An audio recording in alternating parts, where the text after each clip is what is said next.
With the Instagram stories coordinator, if there's anything going on, they're the boots on the ground. They're running around campus, going to class. If there's someone dressed up in a clown suit handing out cookies, they'll most likely run into them. So they're able to kind of help grab that quick content on the fly.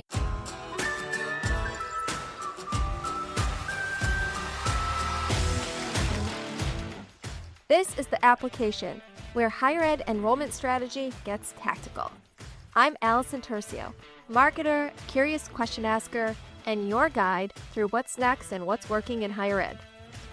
Join us as we focus on what really matters, connecting with students and parents in more human, personalized ways, and using tools like AI to make that connection scalable and smart. From rethinking your inquiry campaigns to fixing funnel friction, everything we cover is about creating better experiences for students and better results for your team. Whether you lead the team, recruit the students, build the campaigns, or manage the message, you'll walk away from every episode with something you can use right now. Are you ready to get one step closer to your next enrollment win? Let's go.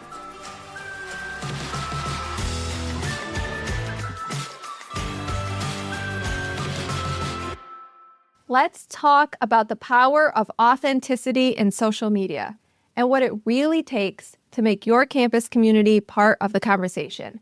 My guests today know exactly how to do that. Kayla Ohms from Purdue University Northwest and Eve Gachars from the Yale School of Management are two social media pros who understand that it's not just about pretty posts. It's about building trust, telling real stories, and engaging students where they are. Before we get into social media strategy, I want to know what's the most random or surprising thing that ever went unexpectedly well on one of your campus channels. Kayla, why don't you start? So first of all, thank you for having us. One that actually did really well was, I don't know if you all remember the solar eclipse that happened in 2024. Yeah.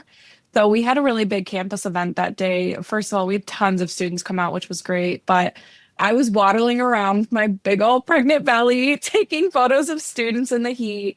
And we just got some really cool photos of students like wearing their solar glasses. And I posted it online. And like, even though they're kind of spur of the moment, not the best in terms of quality, maybe even, it did really well. Like we got a lot of great engagement on that from our students, which was really cool to see. And how about you, Eve? Welcome to the show. Thank you so much. I'm excited to be here. So it's kind of funny. When I had first started at Yale SOM, I was trying to test the waters to kind of see, how much could I kind of push the envelope with what I posted a little bit. So at the time, there was a trend going on, and I don't know if you guys know it, but it's with Lightning McQueen, and he just darts across the screen saying "ka-chow." And so I saw this meme template pop up on CapCut actually, and it was pouring rain that day. So I took a video of the front of our building, our glass building, Evans Hall, and I just put it underneath that template with the ka-chow of Lightning McQueen. And I put, "Did you see the lightning strike our building today?" And then the meme went across, and it just went totally berserk online. It was so funny. People loved it. But it was the first time I really tried out meme content with our socials. And it was just really fun to see people just laugh about it and have a good time and just definitely give this more playful approach to our socials. That's awesome. I love fun. I love when risk taking pays off that way. It's not what maybe would have done before. You haven't done something like that before, but you put yourself out there and it works out. I love that. And so we're talking about engagement already, right? What the engagement that you've been able to achieve on some of your social media content. I want to start by talking about how social media has become often a student's first touch point with the institution. So knowing that, how do you approach social media with the prospective student in mind, especially given Gen Z and Gen Alpha expectations around social media and the experience that they're having online?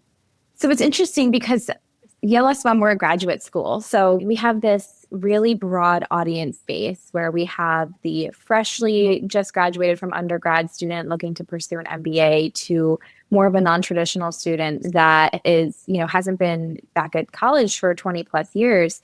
When it comes to engaging those audiences on social, the biggest thing that I always try to keep it tied to is our mission statement. And with Yale, it's educating leaders for business and society. And so with the elements of business and society, I always try to approach our content with a playful and professional perspective, being able to balance tediously between the two. And especially when it comes to Gen Z and more of these social media savvy generations, being able to, again, create content that's fun and relatable and just humanizes the brand, in addition to that more professional stuff where we're talking about our research and our faculty initiatives and the more widely recognized Yale initiatives that people discuss. So that's one way that I have in the past and currently try to obtain that and engage that audience. I think this is a really interesting question because I was talking to my manager a couple months ago about how I feel like I could age out of social media eventually. Because how do you stay up to date with other generations that are starting to take over? And I think the key is, first of all, I'm chronically online. So I think I was reassured I will not age out of social media as long as I want to be in it. But staying up to date with what they're talking about, even if you're not following like those meme trends that Eve mentioned, if you know what's happening and how these generations are speaking, you can kind of tailor what you want to post to that and direct your messages towards them, especially on specific platforms. I know we all know TikTok is a big one that some universities can be on. And then Instagram is another big one that these short form videos are really taking like height in. And these Gen Z and Alpha really are on there the most. So I think that's key. Just staying up to date on trends, even if you're not posting them, but also just staying up to date on what's happening online. It's so funny because I often teach social media marketing. And what I tell the students is, I do not care how much you get out of here knowing how to make an Instagram post or how to make a TikTok. I mean, those are great skills, but that changes all the time. Or how to set up an ad campaign, like that. Meta changes that, I feel like, on a weekly basis, right? I always say what I want you to leave with is how you can always stay focused on your audience. That way, no matter how the tech changes, no matter what social media channels come along, because no one could have predicted TikTok before TikTok happened, right? We didn't know that was coming, that you will always be able to stay in the game. And that you're always going to be able to produce great content. It's as long as it's focused on your audience and you understand your audience, you're always going to be okay. So we spend a lot of the semester doing that. And a big piece that comes up is around authenticity. And I know the two of you this summer presented about authenticity in social media at the EduWeb Summit, and which can be a really great strategic advantage when people are doing that well. So I'm wondering, what does authenticity actually look like for your channels, and how do you do it in a way that also supports that prospective student audience and enrollment goals? So for Purdue Northwest, and I know Eve can relate and might talk about it a little bit, but I am a team of one on my social media team here. What we usually do is we really keep track of events that are happening on campus. It's a great way to know where the students are and what they're doing, but prospective students really love to know that too. Like, if I'm going to go here, what's the experience going to be like?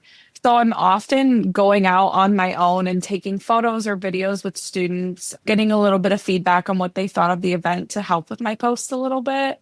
But truly just being out and about and being immersed in the culture of our campus helps me stay authentic with what I'm saying online. Yeah, social media is not a stay in your office, sit at your desk all day kind of job. If you're doing it that way, it's probably not the right way. Yes. As much as I love my office, you're right. You can't stay here all day. Yeah. It's a full contact sport. Yes. Definitely. Yeah. And I think for me, kind of relating to that, so being a team of one, I've really started to reframe my perspective of authenticity too, because I feel like now it's almost like a buzzword too within marketing. It's like authentic, and started reframing it in a way to be individuality and what are specific aspects of your institution or your brand that make you unique in that sense while staying authentic. Things that I've done in the past is sharing not just about our student community, but our faculty, our staff, the staff member that holds the door and waves at you when you come in the building, the individuals that work in the cafeteria and help making our food and all of the delicious meals and doing all of the catering that goes on for events, and really spotlighting all of the faces within SLM, because at the end of the day, of course, we love to engage our student community, but they're still part of the brand too, right? So being able to make everyone feel included and have that show the full scope of our authenticity and the individuality behind our brand, not just being able to create kind of user-generated content, but content that really shows all elements of who we are at SOM. So I feel like a struggle often is that we want to be able to show the real deal, maybe even have fun with it, because that works really well on social media. But how do you all balance doing that with the messaging that we need to send and put out about our institutions? How do we strike that balance where we're able to connect with the audience and engage and break through on the feeds while also doing our best to portray our institutions at all that they should be? I think for Yale specifically, obviously, it's a very globally recognized university, and it can be challenging at times because there is really a lens, especially right now, on Ivy League institutions. So I always try to be very intentional about when, for example, we jump on a trend or when we decide to discuss a topic that may be trending within media. I always make sure that I'm getting a full stakeholder perspective of things. So if this alumni saw this, what would they think versus a parent versus a prospective student, and try and think, how can I tailor my content that can almost please all of these audiences in a way, but also, again, stay true to our brand. And whatever gets posted, it's not something that'll get taken out of context with a media outlet or a news channel or reporter that is looking to kind of do more of like a hit piece on the institution. That must be really hard. Yeah, it's definitely interesting. It's so fun because there's obviously, with being Yale, there's so many global connections and the network is so expansive, but at the same time, because it is an Ivy League and given the conversations and stuff happening with that, it's a sensitive institution to be in. But at the end of the day, it's really just making sure you are creating a crisis communications plan, being able to, again, know who to go to if something gets taken out of context or, there's a post that goes viral for the wrong reasons. Let's take a quick break for a word from our sponsor. Foresight Tech was struggling to engage prospects promptly. Staff were overwhelmed and leads were slipping through the cracks. Then they brought in Element 451's Bolt agents. These AI-powered assistants stepped in to answer inquiries, send reminders, schedule visits, and route leads day or night.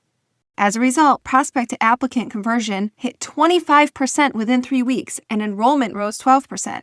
The impact? Counselors focused on high-value conversations, while Bolt agents handled the rest. Fast response, higher yield, happier staff.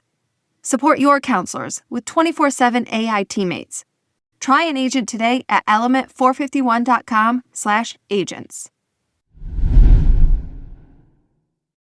In a way, it pushes you to be more creative, I'll bet. Because I once went to a speaker who said, throw out this idea of outside the box. Actually, when you put yourself in a box, because there's constraints like that, you have to think more creatively to be effective and successful. So I think it's interesting in a way. But what happens when it comes to wanting to do maybe raw or more unfiltered, less produced feeling and looking kind of content? How does that work for all of you? What about you, Kayla? How do you balance doing that when we're an academic institution still? So we have that to uphold, but that raw and unfiltered stuff is often what gets the engagement. No, I completely agree. And I think it's hard to, like you said, you're in a box, right? But how do you get out of this mindset that all you have to post are press releases about this new building that's being built or this new research that's happening? I actually did a post 2 years ago, and it was off the cuff, and it was purely because I was taking photos on campus for my own social media. I love when I go on walks and I post pictures about nature, like the beautiful campus we're in, because we're in Northwest Indiana. And who knows more about Northwest Indiana than people in it? Not a lot of people come here, right? So I took a picture of a tree on campus and it looked really pretty. And then a month later, I realized I was walking by the same tree and it looked completely different. So I posted those on my university's channel saying September versus November, I think, something like that. And it did so well. And I think I forget that there's this tradition to being a student here that like I see that maybe once a week, but these students are passing by daily. And you're again putting yourself in those shoes. What did I do when I was a student at what university I attended? So I think it's nice to keep in mind like what's happening on the communication side and like staying very delved into what's occurring. But again, taking a walk outside and just being like, okay, what is a little bit rougher around here, raw that I can post that might be fun for a student to see and really connect with. Absolutely. And I think sometimes the best social media content is that random thing that comes to you, but you have to be open to it. Yeah. Right? When you're stuck in a content calendar and being very prescriptive, we're going to talk about this message on Tuesday, and then we're going to put something out that hits on this brand pillar on Thursday, that it doesn't leave room for the magic. Yeah. Right? Yeah. I like that. It's very true. And speaking of the magic, if we're going to talk about authenticity and trust building and producing content that prospective students and families enjoy and it resonates with them, user-generated content is obviously a go-to. So I'd love to hear your perspectives on how you source user-generated content. What tips do you have for people who maybe that's a challenge for them? How can we find that best user-generated content and leverage it? I have a couple bullet points that I usually reference to. So the first and most important is social listening and social monitoring. I'm also pretty chronically online. So I'm constantly reviewing our Instagram story tags, our mentions on LinkedIn. Those are our two biggest platforms, but just making sure I'm keeping an eye on not just the Yale flagship account and kind of what's going on there, but also what we're being physically tagged in and how people are engaging with our brand online. And I've gotten a lot of my I'd say maybe 80% of our user-generated content that way. One of our best performing videos on our platform was a 6-second Instagram story that someone had tagged Yale SOM in of them opening their admissions box. It was a student in France. And I saw this video and it was the perspective of them just opening it up and showing the handwritten letter and the surprises that we like to include in the admissions boxes. And I was like, this is exactly what every social media manager ever wants to see. Like if you could dream up the perfect post. Right? Yes. Yeah. I'm like, this is what every admissions officer wants. Like it was perfect. So I just swiped up when I saw the story, messaged them and said, hey, we love this. Can we repurpose it and tag you in it? And they said, yes, emailed me over the original video. I posted it and it got just under 500,000 views. And, that was just a really easy, low hanging fruit way of getting some user generated content through social listening, on social monitoring side, on LinkedIn. When I see that we're tagged in something or someone's taking a picture in front of our sign and posting it, I'll comment directly on the post and say, hey, we love this photo. Could we repurpose it and tag you in it? And most of the time they say yes. So those are some ways that I go about it. And others is just directly asking your audience. So on Instagram stories, I'll put out a question that says, where are you interning this summer? And we'll get answers like Apple, Microsoft, what have you.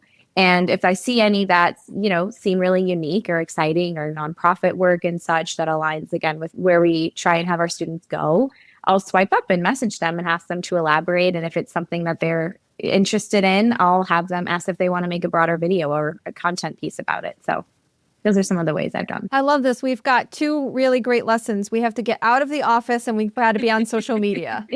Right. Yeah. Right. So how do you do both at the same time? How do we do both at the same time? Without tripping and falling and breaking bones or something. Yeah. Yeah, I could just see us across campus trying to do these. We're not advocating you do both at once. Right. Disclaimer. So Kayla, what are your tips around the user-generated content? So we actually don't do it as much as Eve does over at Yale School of Management, although she has very much inspired me since our session together this summer. I will say, though, one relationship I have found really key in my job is with our Office of Student Life.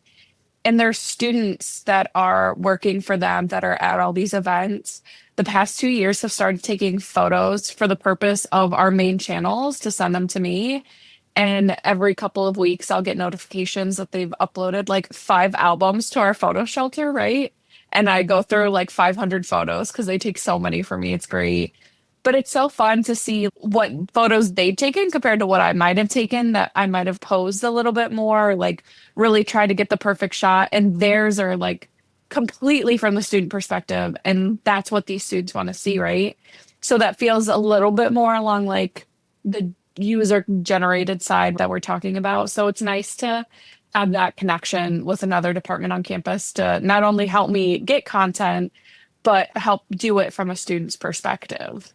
What other ways are you using students or student creators to help enhance your social media efforts? One big way at Purdue Northwest that we've chosen to spotlight is through student social media posts. So every couple of months, I will reach out around campus to see who's around campus. First of all, I don't get to meet these students as much as I want to, but find out who can help me draft a post about a first generation student. And in the past, I've reached out, and our director of first generation student success has helped give me a handful of students to spotlight and interview.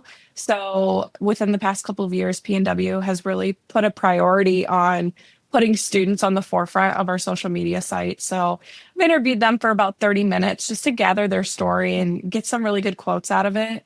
But we've been able to utilize those and again, just put them on our social media so potential students can feel like, oh, that could be me. Like I'm a first generation student, and they're spotlighting them. They're there and they're a big piece of who PNW is. And that's just one example, but we've done other ones in the past for commencement, our graduations, or welcoming students back to campus, what are events they like to see, other stuff like that, which I love doing. I love the idea of producing content future students can see themselves in.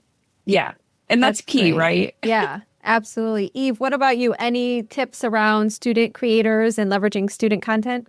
I think one of the ways that we found the most success is I actually have a student content team. They've all graduated now. I'm so sad. I need to get 5 new students, but I have specific roles and they are able to get paid to help us out on this content team. We have 2 student photographers, 2 student ambassadors, and then 1 Instagram stories coordinator. And especially with the Instagram stories coordinator, if there's anything going on, they're the boots on the ground. They're running around campus, going to class. If there's someone dressed up in a clown suit, handing out cookies, they'll most likely run into them. So they're able to help grab that quick content on the fly. And kind of what Kayla was saying, just have that more physical student perspective. As far as the more professional type of perspective, the student photographers are able to help capture events kind of again from the student perspective and take a look at the events and things that we have going on from a different lens. And it's not these super polished and professional freelance photos, but they feel human and authentic in a way. These great pictures, it helps the students add to their portfolio. And they're again able to kind of get different angles and different perspective without the lighting setup and the mic and all of that stuff that traditionally we would have. I'll just add that at Sienna, we really like running social media ideas by students or showing them what we're about to post by students. They will tell it to you real, boy.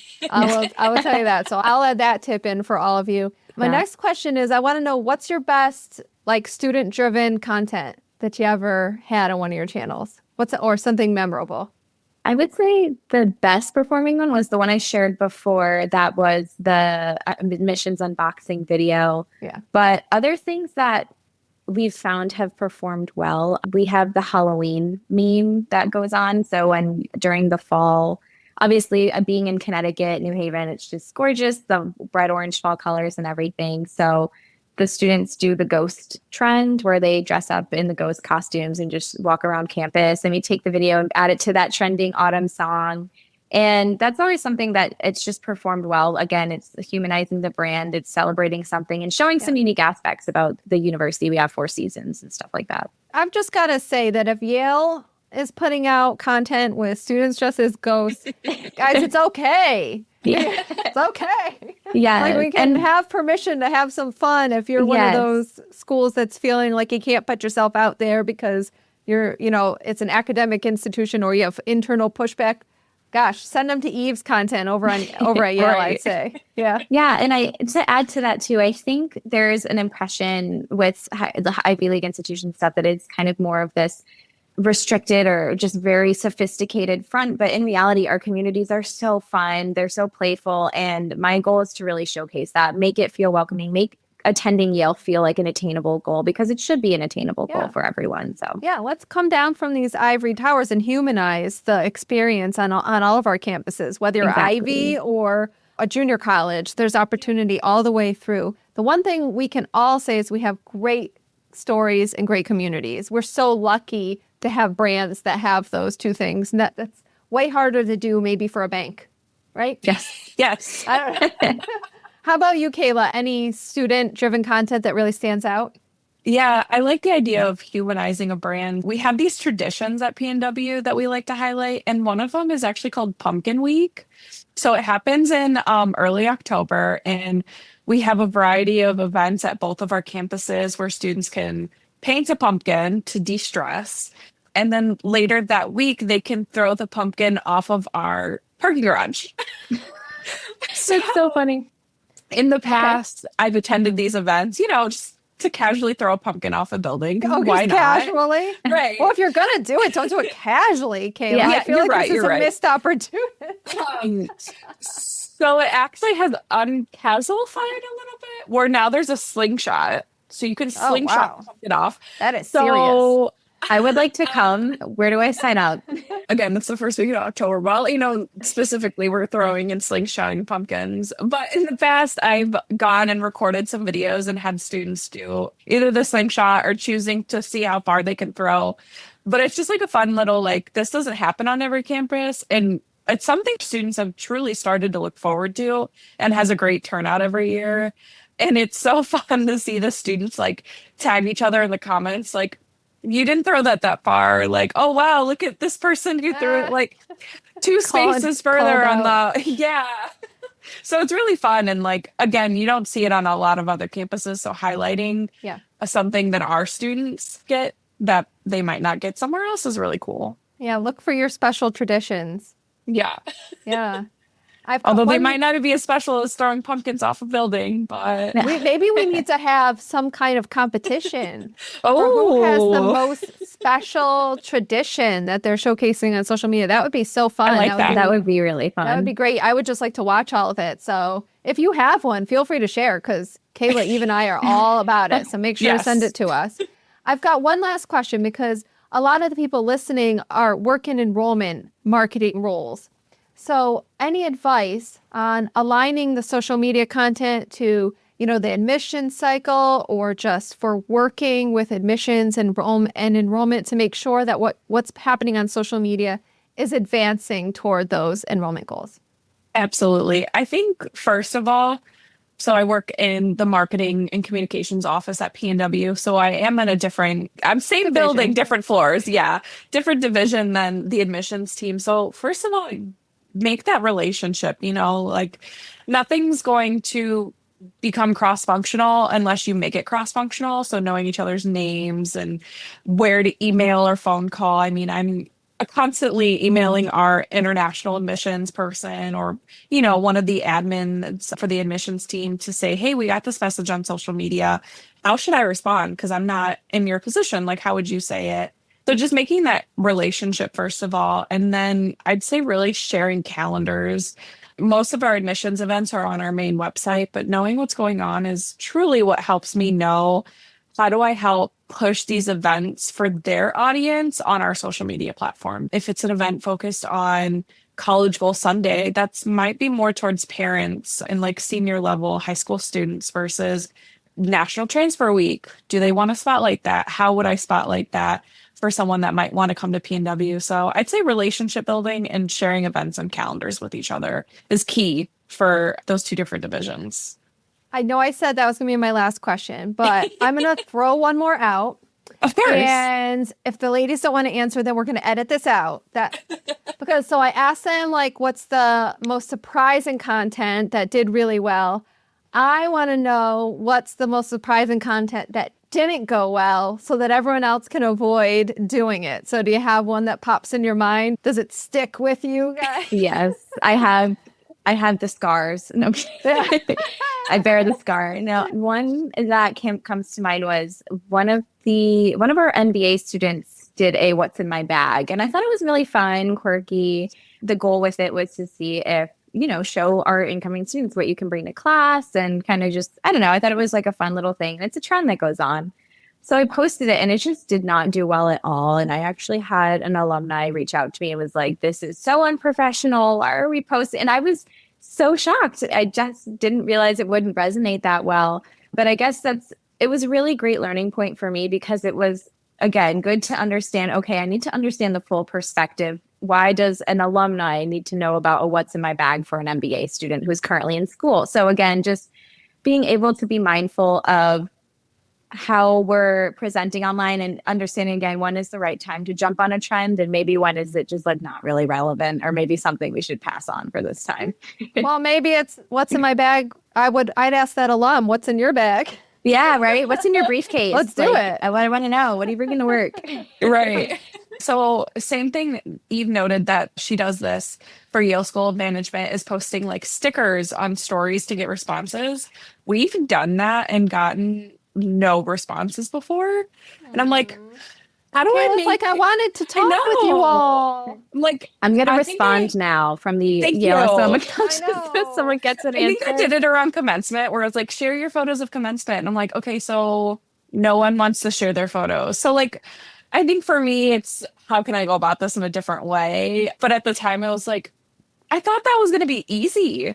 I thought people would just, put a little sentence, maybe a word, and then their photo. And I'd be like, oh my gosh, great. I got a photo of this graduate at commencement. But no. Oh, that's too funny. But these are all things that we just learned from. Right. And if we didn't take the risks, we wouldn't get to the good stuff either. So you're going to have some of these along the way. And, maybe next year, Kayla, you're just going to ask, what was your favorite memory? And try that one instead, right? Yeah. Exactly. Exactly. Well, thank you both so much for being on the show. It was great having you at EduWeb and bringing the two of you together to sort of become new friends in higher ed social media and present together and then have you on the show. Thank you so much. Thank you. It's so great to talk with you. Note to our listeners, make sure you're getting out of your office. Right? Yes. Let's go for a walk today, but school social media after social the media. Walk. Yes. Yeah. And if you enjoyed this episode, make sure to share it with a friend and subscribe to the podcast. We'll see you next time.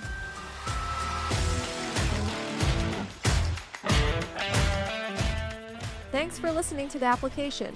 This show is a proud member of the Enrollify network, home to higher ed's largest collection of podcasts. Enrollify is where higher ed goes to grow, so be sure to check out our other podcasts, webinars, video clips, blogs, and so much more. Visit enrollify.org and subscribe for all the latest details and content drops directly to your inbox. Enrollify is brought to you by Element 451, the digital workforce platform for higher ed. Learn more at element451.com.